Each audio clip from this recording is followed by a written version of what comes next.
Bom dia a todos, a graça e a paz do Senhor Jesus, amém? Desde já nós queremos louvar ao Senhor Jesus pela vida de cada um de vocês, pela vida de todas as famílias. Louvar o Senhor, porque sabemos que até aqui o Senhor tem nos ajudado. E nós queremos dizer para cada um de vocês que estão aí em casa assistindo mais uma escola bíblica que nós estamos com bastante saudades de cada um, mas que cada um de vocês estão sendo lembrados em nossas orações. Amém? Eu gostaria de deixar um versículo nessa manhã que se encontra lá no Evangelho de João, capítulo 4, a partir do versículo 23,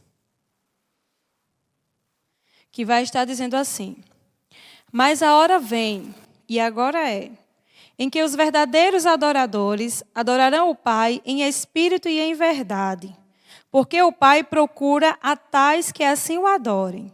Deus é espírito, e importa os que o adorem em espírito e em verdade. Amém? É um versículo bastante conhecido, que nós já ouvimos falar, nós já fizemos devocionais através desse versículo. E eu gostaria de estar rapidamente conversando com vocês a respeito dele, que vai estar falando sobre os verdadeiros adoradores. O Senhor, Ele nos chama para sermos verdadeiros adoradores, né? E o que é ser um verdadeiro adorador? Eu aprendi que um verdadeiro adorador é aquele que adora ao Senhor, é aquele que tem o seu coração firmado no Senhor, a sua atenção totalmente voltada para o Senhor em qualquer situação. Seja em situação de bonança, ou seja em situação de escassez, seja na tristeza, na dor, no medo, na angústia, mas o seu coração, a sua mente está sempre no Senhor. Em todas as situações, quando nós temos o nosso coração no Senhor, é aí que o Senhor encontra em nós verdadeiros adoradores. E a Bíblia diz que são esses que o Senhor o procura, né? Aqueles que adoram o Senhor em espírito e em verdade. Então, que nós possamos todos os dias estar diante desse Deus, na presença desse Deus, o adorando com todo o nosso ser, com toda a nossa alma, sabendo que Ele está presente, né, em todos os lugares, em todos os momentos. Esse Deus maravilhoso, Ele está presente. Amém? Gostaria de estar orando por cada um de nós, por cada um de vocês que está aí nos assistindo nessa manhã, nessa escola bíblica. Hoje nós teremos uma palavra maravilhosa voltada para as mulheres e também para os homens. E você será grandemente abençoado nessa manhã. Amém? Aí, onde você está, com a sua família ou sozinho, não sei como você se encontra nesse momento. Mas eu gostaria que você fechasse os seus olhos nesse momento e com o espírito de verdadeiro adorador você pudesse orar ao Pai. Amém? Querido Deus, nós te louvamos e te agradecemos, ó Pai, por mais uma manhã na tua presença, sabendo que o Senhor se faz presente em todos os lugares. O Senhor está nesse momento em cada lar, o Senhor está nesse momento protegendo cada família, o Senhor está nesse momento falando com cada um, Senhor. Nós sabemos que o Senhor está presente. Nós queremos te louvar, Senhor, porque tu és merecedor de todo louvor. E queremos te dizer, Senhor, que faz de nós verdadeiros adoradores. Que o nosso maior desejo, que a nossa sede, que a nossa fome seja estar te buscando, seja estar te adorando em espírito e em verdade, Senhor. Seja estar na tua presença, Senhor, depositando todo o nosso coração, todo o nosso ser. Essa é a nossa oração. Desde já nós te agradecemos e te louvamos por tudo. Amém. Amém? Que você possa ter uma manhã abençoada na presença do Senhor. E vamos, nesse momento, estar entoando cânticos e louvores ao Senhor. Amém? Aleluia. A graça e a paz do Senhor, irmãos. Amém? Mais uma escola bíblica dominical. Nós estamos aqui para, junto com os irmãos, estarmos louvando e engrandecendo o nome do Senhor. Aquele que é o Deus Todo-Poderoso. Vamos exaltar ao nosso Deus, exaltar a Jesus Cristo, declarando que Ele é o leão da tribo de Judá. Por isso eu quero que você cante comigo aí, ó, com toda alegria, canta assim, ó, declara.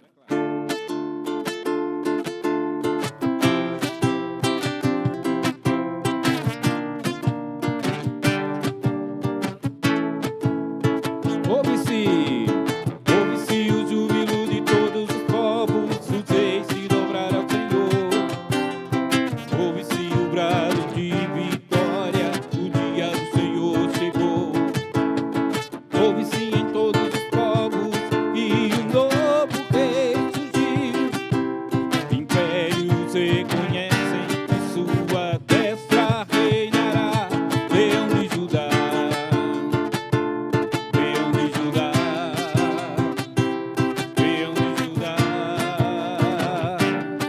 prevaleceu, Leão de Judá, Leão de Judá, Leão de Judá, prevaleceu, e os povos verão e virão a Sião aprender sua lei, pois a sua justiça governará. Leão de Judá, Leão de Judá, Leão de Judá, prevaleceu,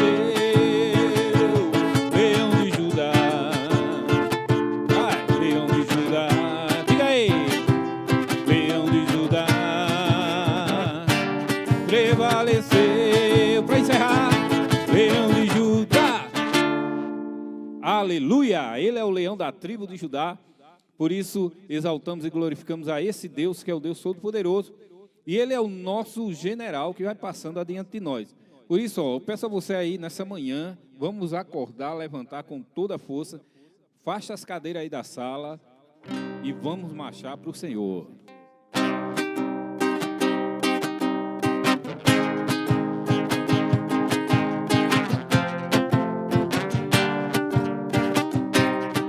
Pelo Senhor, marchamos e o seu exército poderoso é. Tua glória será vista em toda a terra. Vamos cantar o canto da vitória. Glória a Deus, vencemos a batalha. Toda arma contra nós perecerá. Por quê? O nosso general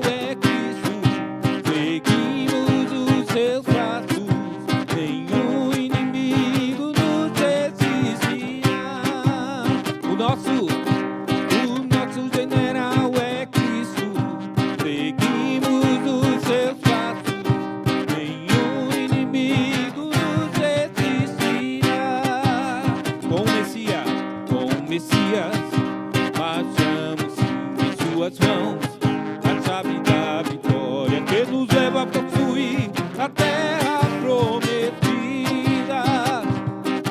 Vamos cantar o canto da vitória. Glória a Deus, vencemos a batalha. Toda arma contra nós perecerá. Por isso marcha. O nosso general é Cristo. Seguimos os seus passos, nenhum inimigo nos resistirá. O nosso general é Cristo. Seguimos os seus passos, nenhum inimigo nos resistirá. Diz lá, nenhum inimigo nos resistirá. Declara. Inimigo nos resistirá. Aleluia. Sabendo que nenhum inimigo pode nos resistir, porque estamos em Cristo Jesus, queremos declarar também nessa manhã, para a glória do nome do Senhor, que em Cristo Jesus nós somos livres, libertos, e em Cristo Jesus já não há nenhuma condenação. Por isso a gente busca refúgio na palavra de Deus, em aprender mais essa palavra, para que essa palavra se cumpra em nossas vidas. A gente diz assim: e todas as provas que eu já passei, é bem difícil, Senhor, a gente ter que ouvir acusações do vil tentador.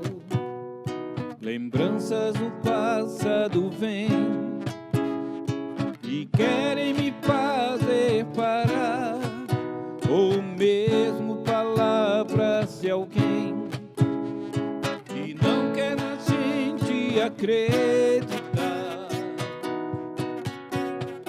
e quase parando sem força e vigor, a gente lê a palavra e encontra bastante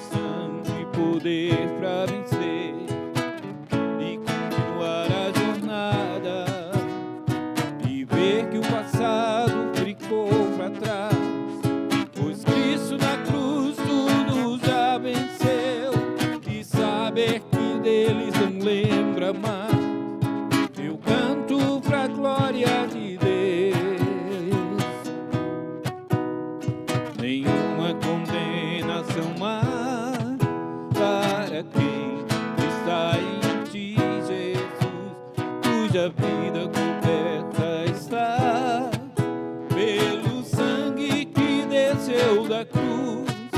É certo que provas virão, investidas do vil tentador, mas nenhuma condenação há para quem está em ti, querido Senhor.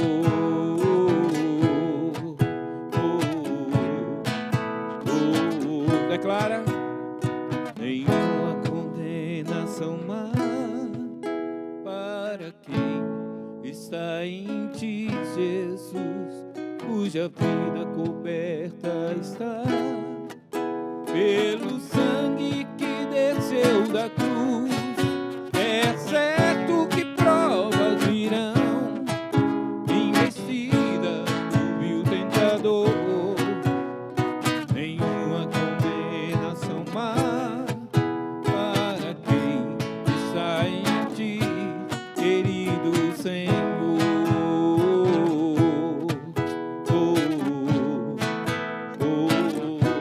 Querido Senhor.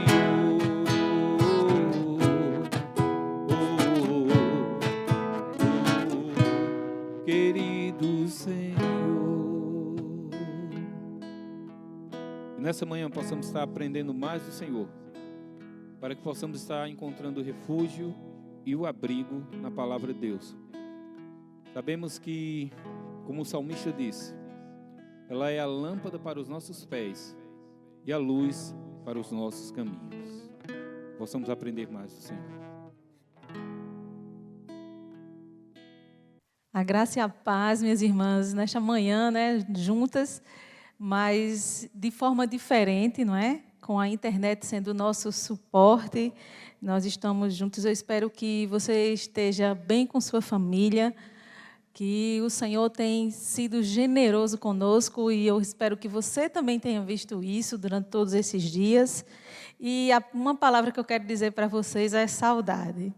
Estou com muita saudade de todo mundo, né? Principalmente dessas nossas reuniões no primeiro domingo da nossa escola dominical, onde juntas nós sempre debatemos, conversamos à luz da Bíblia, assuntos tão importantes para a nossa vida, né? E como não pode ser diferente hoje, é claro que no meio dessa pandemia, desse caos todo, o Senhor tem me trazido uma palavra e eu quero dividir com vocês esta manhã, né? Eu espero que você, durante todo o nosso estudo hoje de manhã, você comente, fale alguma coisa que Deus colocou no seu coração, né? Comente aí no chat da nossa igreja, para que juntas a gente venha a crescer, né? A palavra que nós temos visto muito, né, esses dias, além de pandemia, é ansiedade, né? Como vencer a ansiedade? Como vencer a ansiedade por estar dentro de casa, por ter que sair para trabalhar ou por ter que não trabalhar, não é? Preocupados com o dia de amanhã e preocupados com tudo que pode acontecer, porque nós não sabemos. Eu tive pesquisando sobre ansiedade e a mulher é 2 vezes mais suscetível a ser ansiosa do que o homem. E isso é fato. Se a gente olhar no nosso dia a dia, nós mesmas, nossas vidas, a gente vê como a gente vai se preocupando muito mais do que os homens. Isso não quer dizer que eles não se preocupam, mas nossa forma de expressar essa ansiedade, essa preocupação é bem mais enfática, eu posso dizer assim, não é? E isso não é só quando a gente vê, quando a gente vive ou quando a gente conversa ou em alguma situação que a gente nota. Isso é ciência. Existe um estudo feito por uma faculdade na Inglaterra. Foi feito esse estudo em 2016 e desde 99 eles estudaram algumas mulheres, homens também, e viram que nós mulheres somos muito mais ansiosas e muito mais propensas a ter transtornos de ansiedade, que é um mal que vem acontecendo há muito tempo junto de depressão e que nesses dias, infelizmente, tem chegado até nós. Infelizmente, eu digo por que até nós? Porque nós, como igreja, nós somos sal e luz. E, infelizmente, Quando a gente escuta tantas informações, a gente é como esponja, a gente vai absorvendo e vai ficando só preocupada. E muitas vezes a gente esquece o que o Senhor tem para nós, não é? E eu não vou falar sobre ansiedade, eu vou falar sobre o contrário de ansiedade. E eu fui para o dicionário saber qual é o contrário de ansiedade. E uma das palavras que diz o contrário, o antônimo de ansiedade, é equilíbrio.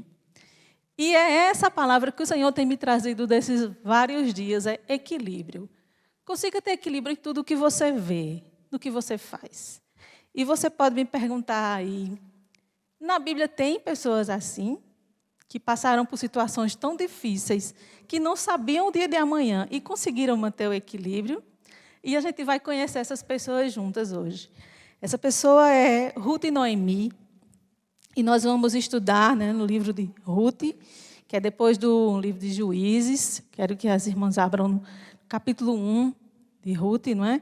Livro de Ruth. E antes de a gente ler o texto, eu só queria fazer uma observação. Esse texto o que aconteceu com Ruth e Noemi foi exatamente na mesma época dos juízes. Os juízes eram pessoas separadas por Deus para dirigir uma nação que estava longe de Deus. Uma nação que estava misturada e que muitas das vezes esqueciam Deus em todas as situações. Já estavam misturados com outros deuses, outras culturas misturadas dentro. E os juízes eram um povo que Deus levantou para trazer santidade ao povo de Deus. Então, isso aconteceu nessa mesma época. No capítulo 1, verso 1, diz assim: Na época dos juízes, houve fome na terra. Um homem de Belém de Judá, com a mulher e os 2 filhos, foi viver por algum tempo nas terras de Moabe.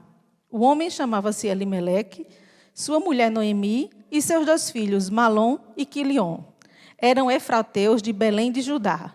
Chegaram a Moabe e lá ficaram.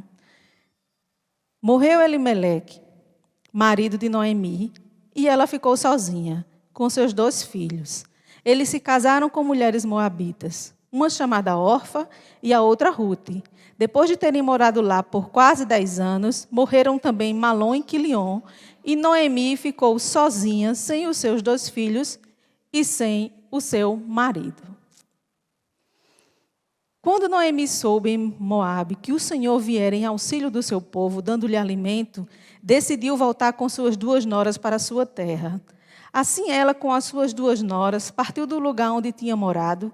Enquanto voltavam para a terra de Judá, disse-lhes Noemi: Vão, retornem para a casa de suas mães, que o Senhor seja leal com vocês, como vocês foram leais com os falecidos e comigo. O Senhor conceda que cada uma de vocês encontre segurança no lar de outro marido. Então deu-lhes beijos de despedida, mas elas começaram a chorar alto e lhe disseram: Não, voltaremos com você para junto de seu povo. Disse, porém, Noemi: Voltem, minhas filhas, porque viriam comigo. Poderia eu ainda ter filhos que viessem a ser seus maridos? Voltem, minhas filhas. Eu estou velha demais para ter outro marido. E mesmo que eu pensasse ainda há esperança para mim, ainda que eu me casasse esta noite e desse à luz a filhos, iriam vocês esperar até que eles crescessem? Ficariam sem se casar à espera deles? De jeito nenhum, minhas filhas. Para mim é mais amargo do que para vocês, pois a mão do Senhor voltou-se contra mim. Elas então começaram a chorar alto de novo. Depois Orfa deu um beijo de despedida em sua sogra, mas Ruth ficou com ela. Então Noemi a aconselhou: Veja, sua concunhada está voltando para o seu povo e para o seu Deus. Volte com ela. Ruth, porém, respondeu: Não insistas comigo que te deixe, e que não mais te acompanhe. Aonde fores, irei. Onde ficares, ficarei. O teu povo será o meu povo, e o teu Deus será o meu Deus. Onde morreres, morrerei, e ali serei sepultada.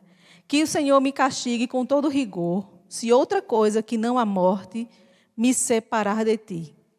Quando Noemi viu que Ruth estava de fato decidida a acompanhá-la, não insistiu mais. Nesse texto, minhas irmãs, você pode dizer assim: Alaine, eu não vi equilíbrio aí, eu só vi desespero, né? E realmente, elas passaram por uma situação, aliás, a situação mais difícil que uma mulher pode passar nessa época, que era ficar viúva.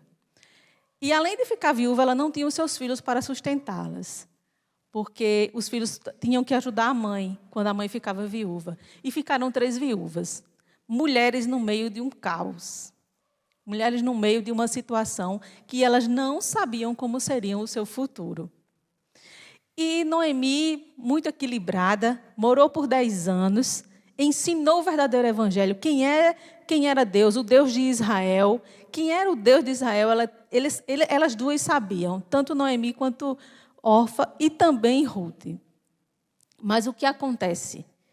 Orfa resolve voltar para sua família. Só que Ruth, o texto nos diz que Ruth se apegou. E essa é uma expressão que demonstra amor. Ela ama Noemi de uma forma que não pode mais deixá-la sozinha. E entende que o Deus que Noemi serve é realmente um Deus verdadeiro. E diz assim, o teu Deus vai ser meu Deus. Isso é a prova, minhas irmãs, que em meio a qualquer circunstância difícil, nós temos que cuidar uns dos outros, nós temos que nos apoiar. Outra coisa também dessa lição que a gente tira agora é a fidelidade do Senhor na vida delas. Porque em meio ao caos elas confiaram no Senhor. Ela voltou para sua terra, deixou Moabe, né? E volta para sua terra. Ela vai morar agora novamente em Belém de Judá e volta com sua nora. Juntas, elas vão sem saber o que esperam. Elas não sabem o que vai acontecer com a vida delas. A segurança de voltar para o seu lar é que faz Noemi voltar para seu lugar. Mas elas não sabiam o que ia acontecer. E é esse o ponto que eu quero chegar esta manhã. Nós não sabemos o que vai nos acontecer. Aliás, a gente nunca soube. A gente não sabe nunca soube o que vai acontecer dentro dos próximos 10 segundos, meia hora, 1 hora, 24 horas. Mas essas últimas semanas nos têm dado a sensação de que agora sim é que a gente não sabe de nada mesmo, né? E que parece que as coisas vão só piorar, piorar, piorar. Nós estamos no mesmo caos, no mesmo desânimo, no mesmo desespero que essas 2 mulheres estavam. Se você não leu o livro de Ruth ainda, né, eu sugiro a você que leia. É um livro pequeno, né? Nós não vamos estudá-lo todo aqui, mas eu sugiro a você que você leia. Você vai ser grandemente abençoada. Nós já discutimos sobre sogra e nora com elas em outras nossas aulas, né? Mas hoje o tema desta manhã é a gente falar sobre equilíbrio. No meio desse problema, desse sofrimento todo delas duas, elas vão juntas, elas voltam, né? E elas voltam para a cidade de Belém de Judá, como eu já disse, para a casa da família, não é? Só que elas não têm realmente onde ficar, porque como viúvas elas vão viver de doações, de pedir, e elas não têm quem tome conta delas de verdade, não é? Mas o que acontece de interessante no capítulo 2, no verso 2, é que Ruth, que aqui já está, Ruth a Moabita, diz assim a Noemi, vou recolher espigas no campo daquele que me permitir. E Noemi diz, vá minha filha, respondeu-lhe Noemi. E ela vai. Isso demonstra esforço, trabalho. Porque elas podiam as duas chegar e ficar chorando num lugar de gente conhecida, só se lamentando de toda a tristeza que tinham passado, ou do que poderia acontecer, ou do que não aconteceu na vida delas. Mas elas não fazem isso. Como Ruth é jovem, não é? Tem força, quer trabalhar para garantir o sustento. E ela sai para trabalhar. E eu quero fazer uma observação interessante sobre esse texto, é que na época que elas chegaram, era uma época de colheita. Era a colheita da cevada. Na colheita da cevada, os trabalhadores iam coletando tudo. E o que caísse no chão é que as pessoas pobres podiam ir pegar. E é isso que Ruth vai fazer. Ruth vai trabalhar desse jeito. Ela vai pegar a comida que caiu no chão, resto da colheita para trazer para casa e trazer como alimento para ela e para Noemi, sua sogra. Né? E no texto, a partir do capítulo 2, verso 3, diz assim: então ela foi, Ruth foi e começou a recolher espigas atrás dos ceifeiros. Casualmente, entrou justo na parte de plantação que pertencia a Boaz, que era do clã de Elimeleque. Se você não atentou ao nosso começo do texto, Elimeleque era o esposo de Noemi, era o sogro de Ruth. E o texto diz que casualmente, né? Essa mesma versão tem em outras Bíblias, essa mesma palavra, casualmente entrou justo na parte de plantação que pertence a Boaz. A terceira lição disso, minhas irmãs, é que o Senhor nos leva para um melhor lugar. O Senhor sempre vai nos levar para um melhor lugar. Mesmo que você demande esforço, mesmo que você tenha que trabalhar, mesmo que seja humilhante, mesmo que você tenha que ir pedindo, mas o Senhor lhe coloca no melhor lugar. E ela acha que foi por acaso, mas o Senhor está no controle de todas as coisas. E aqui é uma grande lição para nós. O Senhor está no controle desse caos todo, meus irmãos. Se Deus fizer, Ele continua sendo Deus, independente do que acontecer conosco. Nossa fé, como diz o louvor, não está firmada nas coisas que o Senhor pode fazer. Né? Quando o povo de Israel pediu um rei, Deus permitiu que esse rei viesse. Mas esse rei não veio para fazer a vontade do Senhor, porque o povo não esperou a vontade do Senhor. E o nosso maior problema, o nosso pecado, durante todos esses dias agora, nós como igreja que estamos no meio dessa pandemia, é que nós não estamos esperando pelo Senhor. Nós estamos esperando pelas notícias que aparecem na TV, pelas notícias que aparecem nas redes sociais.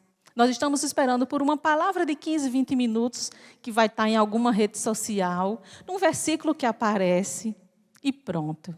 Mas o nosso coração não está no Senhor. Nós não estamos confiando 100% plenamente como Ruth e Noemi confiaram.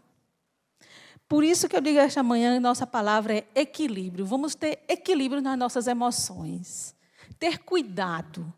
Porque quando essa ansiedade vai se tornando perigosa nas nossas vidas, é quando a gente começa a perder o sono, quando a gente chora quando vê qualquer notícia, quando a gente tem medo do que vai acontecer amanhã, porque a gente nem sabe, a gente nunca soube.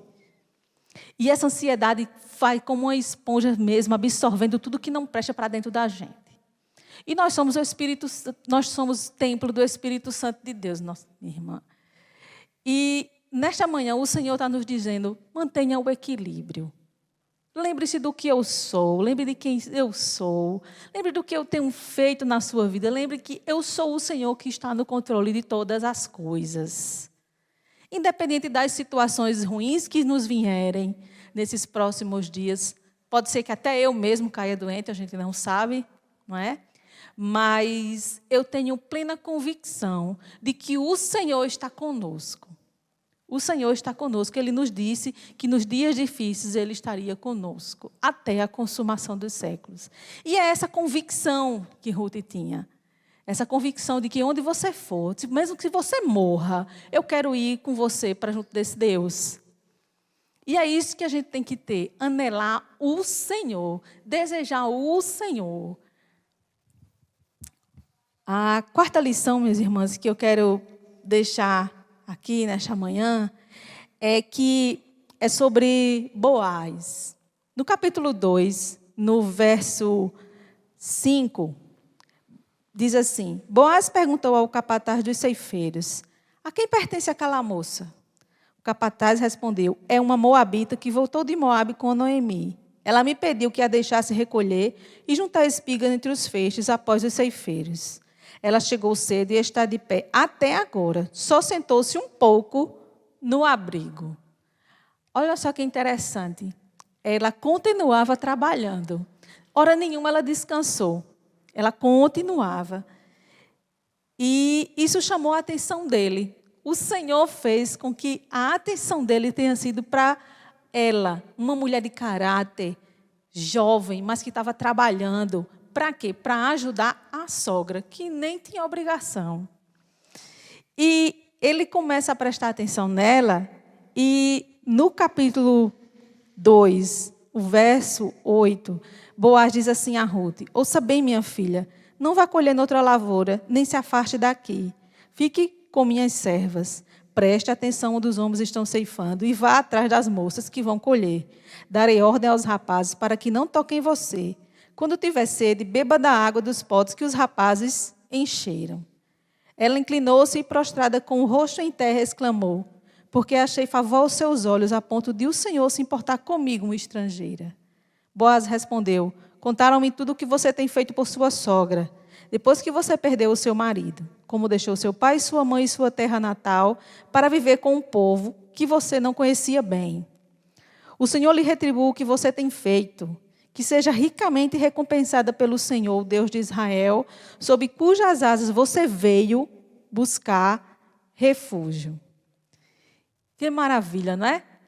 Então, quando você buscar o Senhor, quando você confiar em meio a todo o caos, que você começar a fazer sua parte, que você deixar de absorver tudo que não presta.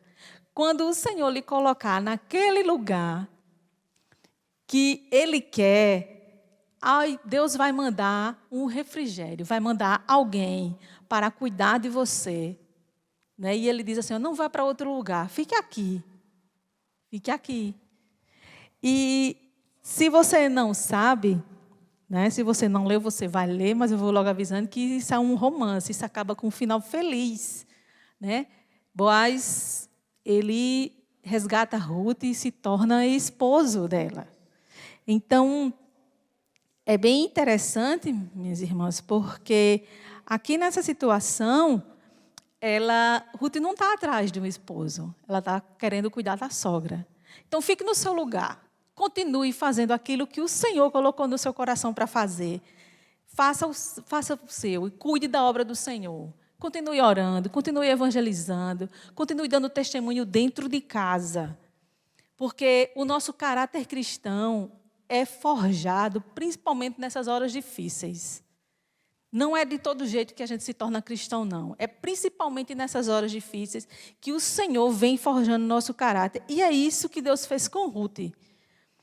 Ele conseguiu com que Ruth testemunhasse de como é importante cuidar uns dos outros. E colocou Boaz para cuidar dela. Então, um homem que tinha dinheiro, porque se ele tinha campo e tinha empregado, ele tinha dinheiro. Ele era rico, mas se preocupou com aquela que não tinha nada. Essa agora também é nossa parte, meus irmãos. Nós, como igreja, nós somos ricos, mas ricos da graça do Senhor. Você pode dizer: eu não tenho nenhum real em casa. E eu vou dizer a você que eu também não tenho. Mas o Senhor tem nos dado a palavra, poder de orar, de cuidar uns dos outros. E é isso que nós temos que usar para aqueles que estão enfermos. Enfermos, doentes espiritualmente, doentes fisicamente. É isso que a gente tem que fazer com nossos irmãos. Para a gente concluir, eu queria lhe deixar 3 frases, para que vocês não esqueçam. Em meio ao caos, Deus age. A segunda frase é: Deus controla tudo. A terceira é: tenha uma vida cristã equilibrada. Que a ansiedade não tome o lugar do equilíbrio de estar no centro da vontade de Deus. É claro que nós vamos passar dias ruins. Algumas pessoas vão adoecer, infelizmente. A gente não sabe o que vai acontecer. Mas o que nós sabemos é que, no fim, isso tudo é para que o nosso Redentor volte. Então, que nesta manhã a gente aprenda desde agora que essa palavra equilíbrio, o Senhor me ensina a ter equilíbrio. Não me deixe ser essa esponja que absorve tudo o que não presta, que estão dizendo por aí. Porque eu sei que o meu Redentor vive e, por fim, Ele se levantará sobre a terra. Então, irmãs, que o Senhor venha falar poderosamente aos nossos corações. Porque ainda que tudo vá mal, o futuro nos reserva o céu. Amém? Eu quero lhe agradecer, né, por tudo que o Senhor tem feito, e eu quero orar com vocês, agradecendo o Senhor esta manhã, esse minuto de estudo, né? E quero dizer novamente que eu estou morrendo de saudade de todo mundo, né? E esperando o tempo certo que o Senhor vai tirar isso daqui e a gente volta a celebrar o Senhor juntas. Amém? Vamos orar. Senhor Deus e Pai, nós queremos te agradecer, Deus, porque Tu és o Deus de todas as coisas, Tu és o Deus do impossível, nada foge ao Teu alcance, nada foge, Senhor. Tudo está da forma como o Senhor planejou desde a criação do mundo. Obrigada, Deus, porque nós vemos, Senhor, o Teu agir durante todos esses dias. Nós vemos, Senhor, o Senhor suprir nossas necessidades, tanto físicas como espirituais, Senhor, as doenças da alma, Senhor, o Senhor tem cuidado de nós, Senhor. Muito obrigado por este veículo de transmissão de Tua palavra, Senhor. Muito obrigada, Pai, por esta manhã e continua, Deus, falando aos nossos corações, Pai, em nome de Jesus. Amém. Aleluia. A graça e a paz do Senhor, irmãos. Amém. Mais uma vez, estamos aqui na igreja, na escola bíblica dominical, para termos um tempinho de aprendizado da palavra do Senhor. Eu peço que desde já você vá abrindo aí a sua Bíblia, para sermos bem breves, como sempre. Abra a sua Bíblia no livro de Marcos, capítulo 4. Nós vamos estar lendo uma partezinha do capítulo 4 e uma partezinha do capítulo 5. Os irmãos sabem que nós temos já há alguns meses estudado aqui na Escola Bíblica Dominical sobre o livro de Marcos. Hoje seria o dia dos homens de honra. Nós temos também estudado uma temática diferente dentro dos homens de honra, mas como por causa da quarentena nós estamos fazendo a Escola Bíblica para toda a igreja, então nós vamos continuar dentro do livro de Marcos. Nós vamos estar lendo o capítulo 4, versículos de 35 ao 41, e depois estaremos lendo também o capítulo 5, os versículos de 39 a 41. Capítulo 4, versículo 35, nos diz o seguinte, vamos ver. Naquele dia, ao anoitecer, disse ele aos seus discípulos, vamos para o outro lado. Deixando a multidão, eles o levaram no barco, assim como estava. Outros barcos também o acompanhavam.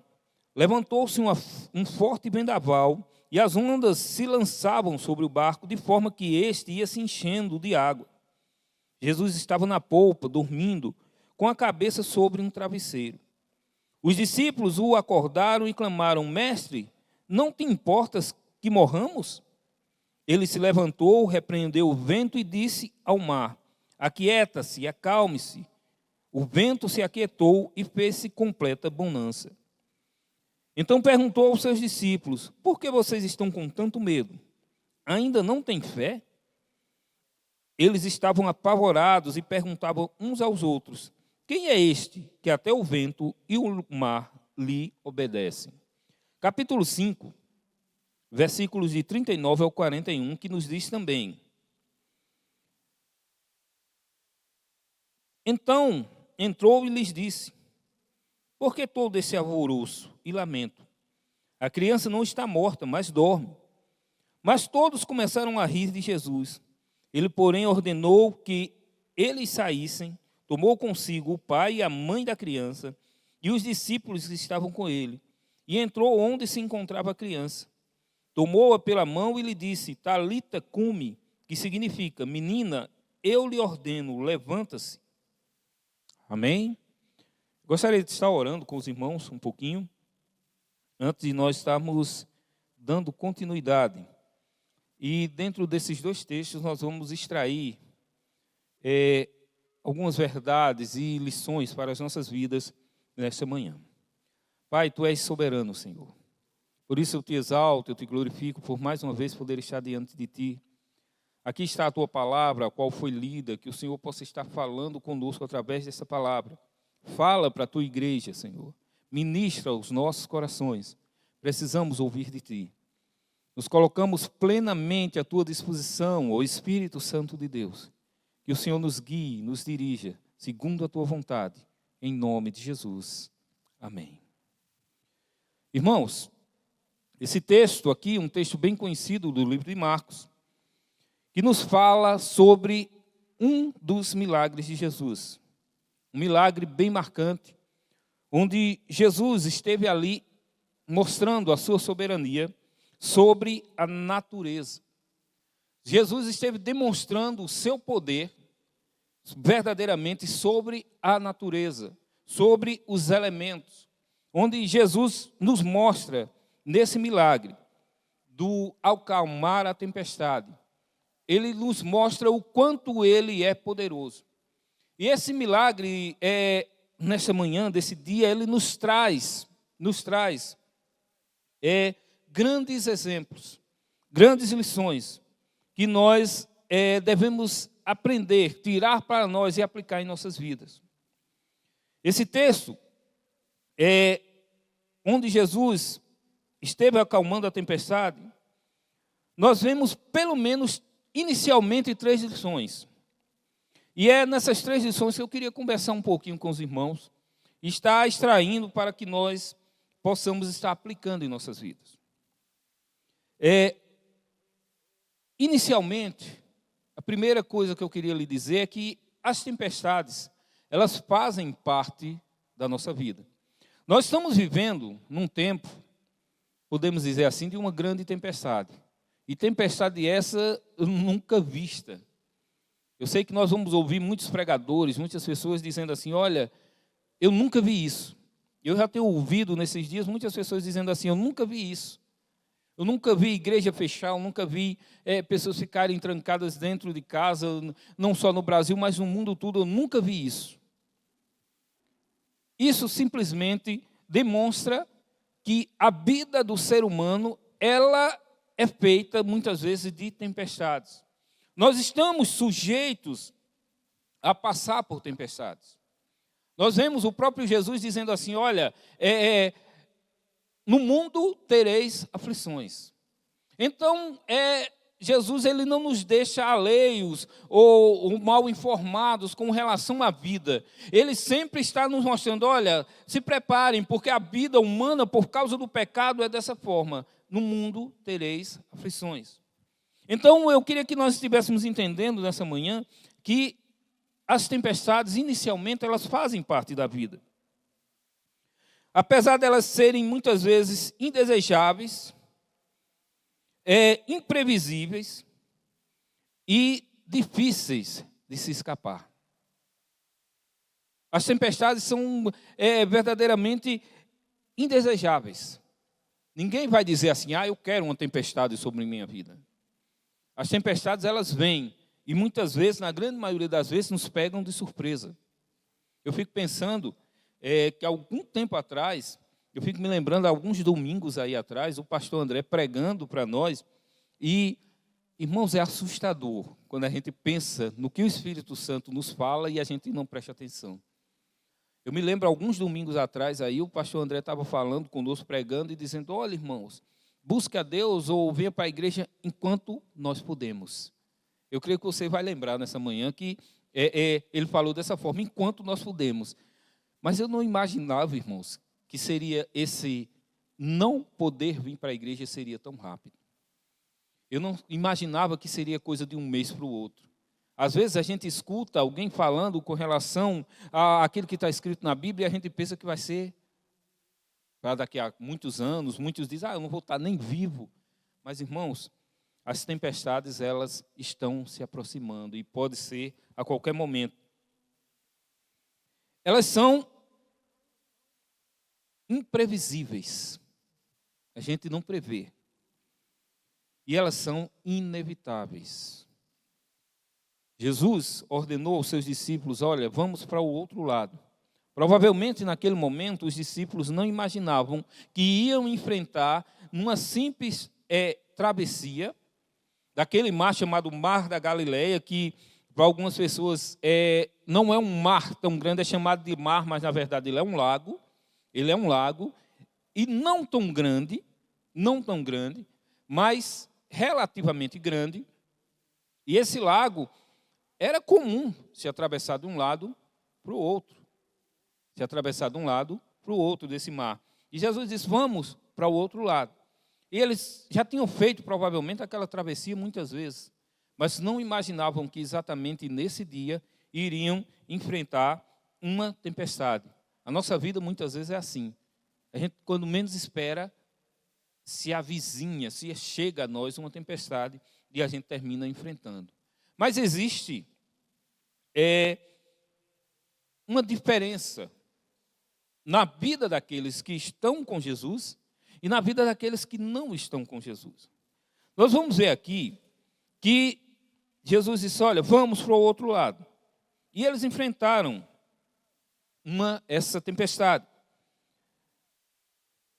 Nós notamos aqui, irmãos, que foi Jesus que mandou os discípulos estarem atravessando para o outro lado. Olha que coisa interessante. Foi Jesus que mandou os discípulos navegarem com a promessa de que chegariam do outro lado. Ele não nos promete uma viagem fácil, mas sim uma chegada certa. É algo para nós notarmos hoje. Jesus, ele tem feito uma promessa para a sua igreja. Ele não diz que a viagem é fácil, como eu já citei antes aqui, no mundo tereis aflições. Alguns tempo atrás, nós estávamos vivendo uma vida cristã muito, podemos dizer assim, de oba-oba, muito boazinha, né? E alguns irmãos estavam até, eu conversava com algumas pessoas que têm mais tempo de crente, e a pessoa dizia assim, puxa, eu estou até assustado, está tudo muito bom. Porque a vida cristã não é sempre assim.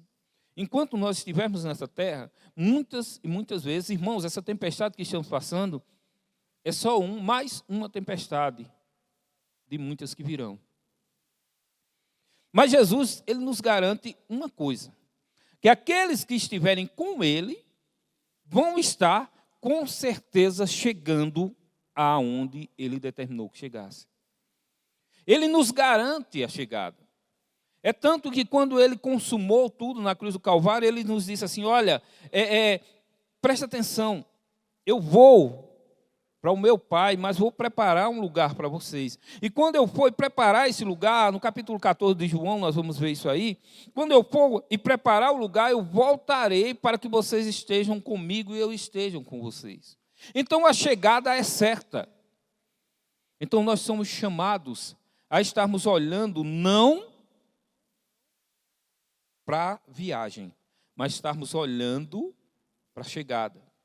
Mas os discípulos aqui, apesar de estarem com Jesus, eles ficaram com medo. Mas as tempestades da vida, irmãos, elas são para nos trazerem lições.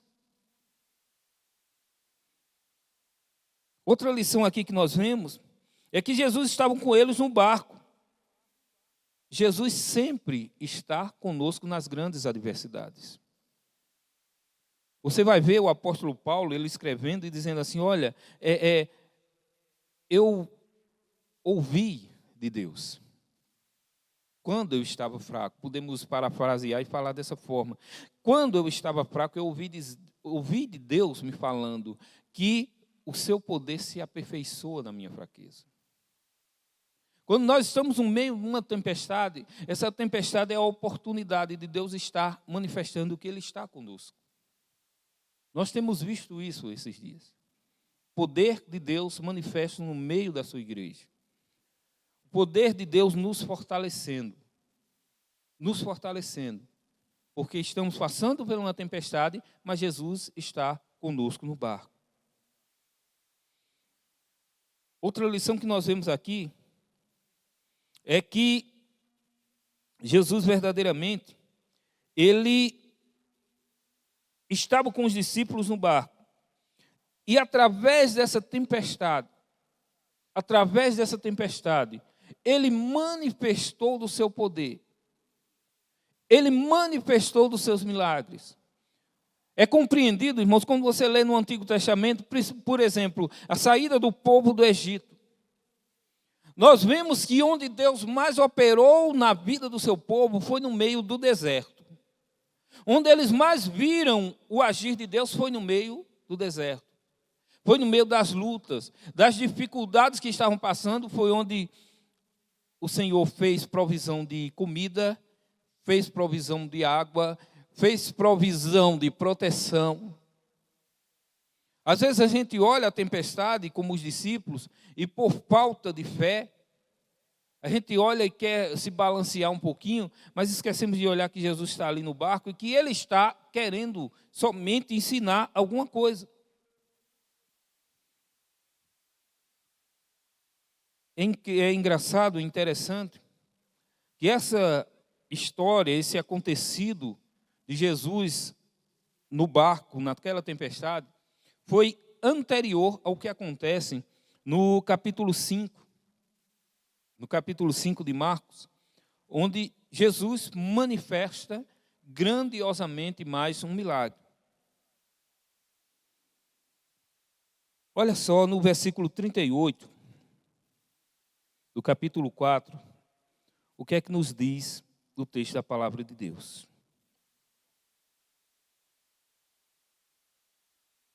Jesus estava na polpa, dormindo com a cabeça sobre um travesseiro. Os discípulos o acordaram e clamaram: Mestre, não te importa que morramos? Ele se levantou, repreendeu o vento e disse ao mar: Aquieta-se, acalme-se. E o vento se aquietou e fez-se completa bonança. Então perguntou aos seus discípulos: Por que vocês estão com tanto medo? Ainda não têm fé? Eles estavam apavorados e perguntavam uns aos outros: Quem é este que até o vento e o mar lhe obedecem? Olha só. A história continua e Jesus nos mostra e nos dá mais algumas lições aqui. Nós entendemos que Deus usa tudo o que acontece na nossa vida para nos ensinar alguma coisa. Naquele momento no barco, Jesus estava demonstrando a sua humanidade e estava demonstrando a sua soberania, a sua divindade. Ele estava demonstrando a sua humanidade como? Jesus estava cansado da caminhada. Jesus entrou no barco e foi para um cantinho dormir. Ele estava demonstrando que ele era perfeitamente homem. Ele estava demonstrando que ele entendia as nossas limitações. Ele estava demonstrando que ele era homem perfeito, é homem perfeito. E da mesma forma, também naquele momento ele mostrou a sua divindade completa. Porque quando ele ordenou ao vento e ordenou ao mar, ele estava demonstrando a sua divindade, o seu domínio sobre todas as coisas. E ele queria verdadeiramente que os seus discípulos estivessem entendendo isso. Que ele garantia a chegada, que ele era um homem que compreendia as suas fraquezas e que ele era também e é o Deus Todo-Poderoso que tem todas as coisas em suas mãos. E é isso que nós devemos entender.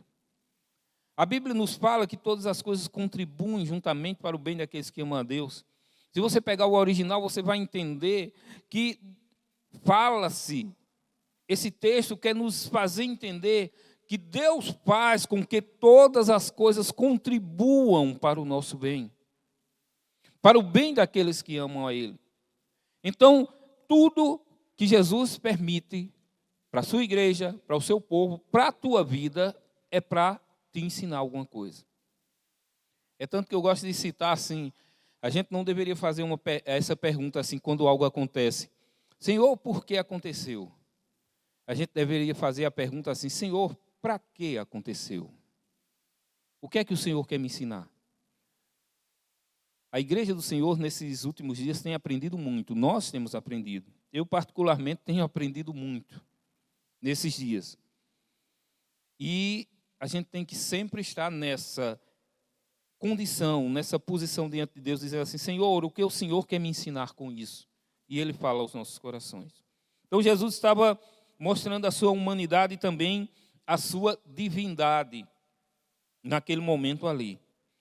Mas passando para o outro texto, também de Marcos, que é um texto mais à frente, no capítulo 5, versículos de 39 a 41, podemos entender o acontecido na vida dessa família também como sendo uma tempestade. Só que a tempestade se avizinhou, se mostrou de outra forma. Com a morte de uma menina dessa família. Muitas vezes as tempestades, elas não vêm sobre nossa vida literalmente como uma grande chuva, como um mar agitado, mas ela vem de várias formas. E nós vemos aqui que essa tempestade chegou para essa família através da morte da criança. Mas é interessante nós notarmos que até nisso, Jesus também nos dá lições. E mais duas lições que eu queria ver com os irmãos, é que simplesmente as tempestades, elas são oportunidades de milagre. Ou seja, devemos entender que é preciso algo acontecer para o poder de Deus também estar agindo. É aquela história que eu estava falando no início da aula. Estava tudo muito bom, estava tudo muito fácil, e os crentes vivendo de oba-oba. Não é verdade? E os crentes vivendo de oba-oba, vivendo assim, está tudo muito bom, é prosperidade, é tudo muito fácil. E os pastores muitas vezes pregando, olha, irmão, se acorde. Não, a gente não sabe por quanto tempo a gente vai poder, ou até quando. Irmãos, a Bíblia nos fala de muitas coisas que vão acontecer. Não só de pestes, de guerras, mas fala-se também na palavra de Deus que nós seremos odiados e muitas vezes levados diante das autoridades. Mas a Bíblia também nos fala que nós não devemos temer. Sabe por quê? Porque na tempestade é a oportunidade de Deus manifestar os seus milagres. E Jesus manifestou isso quando essa tempestade da morte chegou-se à vida dessa criança. Ele mostrou que ele era o Deus poderoso que tem a vida e a morte em suas mãos. As tempestades também, irmãos, têm outra qualidade. As tempestades são necessárias também para revelar a qualidade da nossa fé. Nas tempestades é onde a gente resolve ou recebe ou entende a qualidade da nossa fé.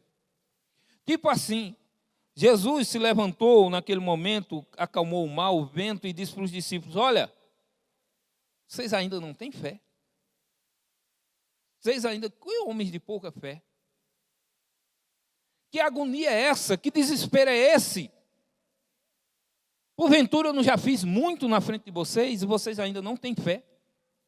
Vocês ainda não têm fé o bastante? Então, as tempestades muitas vezes, irmãos, são para nos mostrar a qualidade da nossa fé. E eu sei que você, nesses dias, você parou para refletir. Eu parei. Como é que eu estou? Eu parei para pensar nesses dias. Como é que está a minha vida? Rapaz, será que eu tenho fé mesmo ou não? Será que eu estou seguro mesmo ou não? Será que eu creio em Deus? E eu sei que muitos irmãos, não só no Brasil, mas no mundo todo, estão fazendo essa análise. Porque agora nós estamos em nossa casa, com a luta, a tempestade batendo a porta. Cada dia uma notícia nova. Alguns dizem, o vírus pega na mão, pega quando você se encostar. Alguns já estão dizendo aí que o vírus pega no ar. E a gente fica cada dia uma notícia diferente. E nessas notícias, nós somos provados sobre a qualidade da nossa fé. Em quem você está crendo? Em quem você está confiando? Eu cantei tantas vezes aquela música, e ainda canto, né? Porque ele vive, posso crer no amanhã. Mas quando chega uma situação dessa, a gente entende o porquê a gente canta. Porque ele vive, eu posso crer no amanhã, independente de qualquer coisa. A tempestade esteja como estiver. Mas porque ele vive, eu posso crer no amanhã. Ou aqui, ou na glória, nós temos que continuar crendo no nosso Deus. Então, as tempestades servem também para provar a qualidade da nossa fé. E, finalmente, nas tempestades aprendemos algo novo sobre Jesus. Irmãos, na tempestade também é a oportunidade de aprendermos algo novo sobre Jesus. Os discípulos ficaram espantados, olhando um para o outro assim, quem é esse homem? Eles já tinham visto tanto, mas ficaram surpresos, porque quando olharam, rapaz, até o vento, o mar obedecem a Jesus. Ou seja, irmãos, nas tempestades, nós vemos o quanto Deus cuida de nós. Eu estava pensando nisso essa semana, reparando uma coisa assim. Eu digo, rapaz, tu já pensou? Eu até acho que estava conversando com o Nazaré. Já pensou, se nós não tivéssemos essa tecnologia que nós temos hoje? Ou seja, Deus cuida de tudo. Se nós não tivéssemos essa certa facilidade, eu me lembro que alguns anos atrás, para se comprar uma câmera que prestasse era uma agonia. Hoje em dia quase todo mundo tem um celular que dá para fazer um filme. Então, Deus faz tudo. Eu fico pensando, quando a gente olha a história da igreja, a gente vê, por exemplo, o evangelho se expandiu porque Deus proporcionou, permitiu que os romanos tomassem conta de todas as nações, dominassem e implantassem a chamada paz romana. E algo interessante também é que os romanos eles tinham uma habilidade em urbanizar as nações onde eles dominavam. Eles, para facilitarem o deslocamento das tropas e tudo, começavam a construir estrada. Abrir estrada, construir estrada, até calçado, podemos dizer assim. E isso facilitou a expansão do evangelho. Da mesma forma, hoje a tecnologia tem facilitado a nossa vida num momento de luta, onde a gente está longe, mas pode estar perto. Não fisicamente, mas você fica vendo o irmão, pode conversar o irmão cara a cara. Antigamente era orelhão, ficha, né? Só ouvir a voz e quem tinha um telefone era uma riqueza. Hoje em dia nós temos essa facilidade. Então, Deus, Ele sempre nos surpreende, porque a gente compreende que tudo está sob o domínio dEle, está debaixo do domínio do nosso Deus. Quando nós passamos por luta, nós vemos o quanto Jesus é soberano, o quanto Deus é soberano. Então os discípulos aprenderam isso, também nessa tempestade. Eles se surpreenderam. E eu posso dizer que nesses dias nós temos também nos surpreendido como Deus tem todas as coisas sob o seu domínio. E como Ele tem cuidado de nós e tem proporcionado todas as coisas. Então que nessa aula nós possamos ter aprendido que as tempestades elas são necessárias, que na tempestade Jesus está conosco, que Jesus demonstra a sua humanidade, a sua soberania também, a sua divindade no meio das lutas, que Jesus também usa as lutas como oportunidade de nós vermos os seus milagres, que principalmente as lutas também prova ou nos leva, nos conscientiza de como está a nossa fé. E também nas tempestades nós sempre aprendemos algo novo. Então, que nessa luta que nós estamos passando, que nessa tempestade que nós estamos passando esse dia, nós possamos aprender algo mais do Senhor para a glória do seu santo nome. Amém? Quero agradecer a Deus e louvar a Deus pela vida dos irmãos, por vocês terem parado esse tempinho, mais um domingo, para estar aprendendo um pouco mais do Senhor. Que Deus esteja falando grandemente ao teu coração, como eu sempre digo, até coisas que eu não falei, mas que o Espírito Santo te fale e ministre ao teu coração nesta manhã, em nome de Jesus. Amém.